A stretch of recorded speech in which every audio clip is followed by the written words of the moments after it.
রুমে গিয়ে ফ্লোরে বিছানা বানাতে থাকে। তারপর শুয়ে পড়ে। হঠাৎ তার গায়ে পানির ঝাপটা লাগে। লাফিয়ে উঠে দেখে কাব্য পানির গ্লাস নিয়ে দাঁড়িয়ে আছে আর তার বিছানার এক অংশ ভিজে গেছে। ইস, ভুলে পানি পড়ে গেল। তুমি এক কাজ করো, সোফায় ঘুমিয়ে পড় আজ। কাব্য। মেঘ কাব্যের দিকে তাকিয়ে আছে অবুঝের মতো। কাব্য তাকে কেন এভাবে টর্চার করছে? গুটি গুটি পায়ে সোফায় গিয়ে শুয়ে পড়ে মেঘ। ক্লান্তিপর শুয়েই ঘুমিয়ে পড়ে মেঘ। কাব্য মেঘের দিকে মুখ করে শুয়ে পড়ে। মেঘের মুখের দিকে তাকিয়ে মনের ভেতরটা কেমন একটা করে উঠে। নিজেকে সামলে রাখাটা কষ্টের। ভালোবাসার মানুষটার প্রতি যদি ঘৃণা জন্মে তা অনেক ভয়ানক হয়ে উঠে। মেঘের দিকে তাকিয়ে দেখতে দেখতেই ঘুমিয়ে পড়ে কাব্য। সকালে মেঘের চিৎকারে ঘুম ভেঙে যায় কাব্যের। আতকে উঠে দাঁড়ায়। কি হলো মেঘের? কাব্য দ্রুত উঠে বেরিয়ে দেখে মেঘ সোফার উপর উঠে দাঁড়িয়ে আছে আর ফ্লোরে একটা তেলাপোকা। এই জন্য এত চিৎকার? কাব্য বিরক্তি নিয়ে ফিরে যেতে চাইলেই মেঘের এই অবস্থা দেখে এগিয়ে গিয়ে তেলাপোকাটা সরিয়ে দেয়। মেঘ যেন হাফ ছেড়ে বাঁচে। কিন্তু তখনই ঘটল বিপত্তি। শাড়িতে পা পেঁচিয়ে মেঘ পড়ে যায় আর পড়বে তো পড়বে, সিরিয়ালের মতো কাব্যের কোলেই পড়ে। কাব্য বোকার মতো তাকিয়ে আছে। মেঘ দ্রুত নিজেকে সামলে উঠে দাঁড়ায়। কাব্য ও দ্রুত রুমে চলে যায়। রেডি হয়ে অফিসের জন্য বেরিয়ে যায়। অফিসে ঢুকেই কেবিনে গিয়ে দেখে টেবিলের উপর সাদা গোলাপ এর একটা গুচ্ছ রাখা। কাব্য অবাক হয়ে চেয়ারে বসে ফুলগুলো হাতে নেয়। এই ফুল? জাবেদ। কাব্য। তার কলিগ এগিয়ে আসে। হ্যাঁ কাব্য, জাবেদ। এই ফুল আমি রেখেছি। গলার শব্দ শুনেই দরজার দিকে তাকায় কাব্য। দরজার সামনে দাঁড়িয়ে আছে নীল শাড়ি পরে নিশি। নিশি বসের মেয়ে। বলতে গেলে কলেজ থেকেই কাব্য চেনে। কাব্যের সাথে কথা হয় অফিসে আসার পরেই। অল্প সময়েই কাব্যকে ভালোবেসে ফেলে। সব কাজে সাহায্য করে। কাব্যের হঠাৎ বিয়ের কথা শুনে অনেক কেঁদেছিল, কিন্তু জাবেদের থেকে জানতে পারে কাব্যের তার বউয়ের প্রতি কোনো আগ্রহ নেই। আর হয়তো খুব জলদি ডিভোর্সও হয়ে যাবে। নিশি তুমি? কাব্য। কেন দিতে পারি না নিশি। পারো। জাবেদ একটু বাইরে যাবে? হ্যাঁ জাবেদ।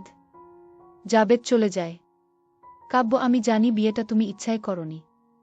ব্যাপার না, সব ঠিক হয়ে যাবে, কাব্যের হাতে হাত রেখে বলে নিশি। কাব্য উত্তর না দিয়ে কাজে মন দেয়। এইদিকে বাসায় বিছানা গোছানোর সময় কাব্যের ডায়েরিটা খুঁজে পায় মেঘ। হাতে নেয় সেটা। খুলে পড়বে তখনই তার ভেতর থেকে বেরিয়ে ফ্লোরে পড়ে দুইটা ছবি। ছবি তুলে নিয়ে দেখে কাব্যের পাশে একটা মেয়ে। মেঘ বুঝতে পারে কাব্য এখন অন্য কাউকে ভালোবাসে। আর এই বিয়ে তাকে কষ্ট দিতেই। কান্না আসছে খুব। ডায়েরিটা পড়া হয় না আর। সব আগের মতো রেখে দ্রুত বাথরুমে গিয়ে শাওয়ার ছেড়ে কাঁদতে থাকে মেঘ। এই কষ্ট কেন? কাব্য তাকে কষ্ট দেওয়ার জন্য বিয়ে করেছে, এই জন্য নাকি কাব্য অন্য কারো বলে? বুঝতে পারছে না মেঘ। হয়তো কাব্যকে এখনো সে ভালোবাসে, নাকি আজই কাব্যের প্রতি ভালোবাসা আসছে। প্রশ্নগুলো সূচের মতো আঘাত করছে মনে। বিকেলে কাজ শেষ করে কাব্য বাসায় ফিরবে তখনই বাইকে উঠে বসে নিশি। চলো নিশি। চলো মানে কাব্য, আজ তোমার বাসায় ডিনার করব, আন্টিকে বলেছি দুপুরেই। বাহ ভালো তো। কাব্য কিছু না বলে বাইক স্টার্ট দেয়। বারান্দায় দাঁড়িয়ে মেঘ রাস্তার দিকে তাকিয়ে আছে। হঠাৎ দেখল কাব্য একটা মেয়েকে নিয়ে ফিরেছে। মেয়ে? মেঘ দ্রুত রুম থেকে বের হয়। দরজায় টোকা দিতেই দরজা খোলে মেঘ। কাব্যের পাশে সেই মেয়েটা। ভেতরে চলো কাব্য।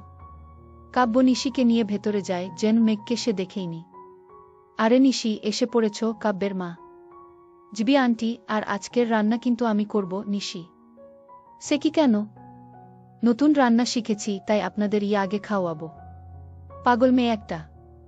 আপনি রুমে গিয়ে আরাম করুন, রান্নাঘর আমি দেখছি। মা হেসে চলে যায়। নিশি আগেও এমন করেছে কাব্যের মন পেতে। এই তুমি যাও, ফ্রেশ হয়ে এসো, আমার সাহায্য লাগবে। নিশি। কাব্য মেঘের দিকে আর চোখে তাকায়। জলে পুড়ে যাচ্ছে মেঘের ভেতরটা। হ্যাঁ সাহায্য করবই, আসছি, তুমি যাও। কাব্য মেঘকে খোঁচা মেরে বলল। কাব্য চলে যেতেই নিশি কিছুক্ষণের জন্য মেঘের দিকে তাকিয়ে তারপর রান্নাঘরে চলে যায়। মেঘ দ্রুত রুমে চলে যায়।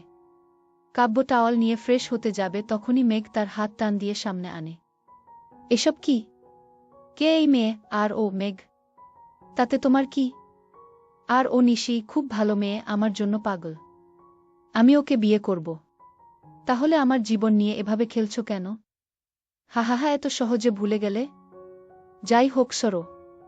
কাব্য মেঘকে সরিয়ে চলে যায়। মেঘ পাথর হয়ে দাঁড়িয়ে থাকে। বাথরুমের দরজার ফাঁক দিয়ে কাব্য একবার মেঘের দিকে তাকায়। তারপর দরজা লাগিয়ে দেয়। ফ্রেশ হয়ে কাব্য রান্নাঘরে চলে আসে। নিশি রান্না করছে। কাব্য গিয়ে তাকে সাহায্য করতে থাকে। মেঘ সোফায় বসে এসব দেখছে। গা কেন যেন জ্বলে যাচ্ছে। স্বামীকে ভালো না বাসলেও কি অন্য মেয়েকে তার পাশে দেখা যায় না?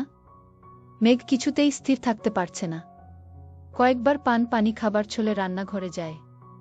কাব্য খুব ভালোভাবেই নিশির সাথে কথা বলছে, কিন্তু তার সাথে খুব রুড ভাবে বলে। মেঘ আবার এসে সোফায় বসে হাত দুটো কচলাতে শুরু করে। ইচ্ছে করছে কাব্য নিশি দুজনকেই মেরে ফেলতে, গলা চেপে। খাবার তৈরি। সবাই খেতে বসে। মেঘ এখনো রাগে গজগজ করছে।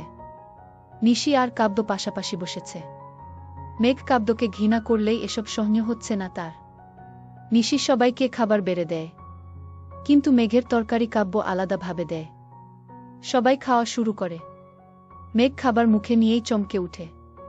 প্রচণ্ড ঝাল, মুখ পুড়ে যাচ্ছে। খাবার ফেলে দিতে গেলেই চোখ পড়ে কাব্যের উপর। কাব্য ইশারায় খেতে বলছে। যেন ইশারা বলছে আপনি খেতে বাধ্য। প্রচণ্ড কষ্ট হচ্ছে খেতে, তাও খাচ্ছে মেঘ। সারা মুখ লাল হয়ে গেছে, ঘামছে অনেক। খাবার শেষ করেই মেঘ দ্রুত রুমে চলে যায়। প্রচণ্ড ঝাল। অনেক পানি খেয়েও ঝাল কমছে না। হঠাৎ খেয়াল করে টেবিলের উপর দই রাখা। মেঘ দ্রুত সেখান থেকে দই খেয়ে নেয়। ঝাল কমতে থাকে। এখন একটু ভালো লাগছে। কাব্য এত খারাপ, এত পাষাণ, এত কষ্ট দিচ্ছে তাকে ভেবেই ঢুকরে কেঁদে উঠে মেঘ। হঠাৎ একটা প্রশ্ন জাগে মনে, এই দই এর বাটি এখানে কে রাখল? মেঘ কিছুক্ষণ চুপ হয়ে থাকে।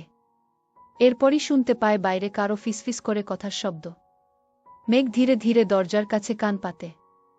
রুমে ঢুকেই দেখে কাব্য তার শাড়ি হাতে নিয়ে দাঁড়িয়ে আছে, আর শাড়ি মাঝ বরাবর ছেঁড়া। মেঘ অবাক হয়ে তাকিয়ে আছে, আর কাব্য ও চুপ করে তাকিয়ে আছে। তোমাকে কে বলেছে আমার জামা কাপড় এর সাথে শাড়ি রাখতে? এখন টান দিতে গিয়ে কিসে যেন লেগে ছিঁড়ে গেছে। কাব্য। মেঘ কিছু বলল না। মেঘ ভাবছে কাব্য ইচ্ছে করেই শাড়ি ছিঁড়ে ফেলেছে, কিন্তু তা কিন্তু না।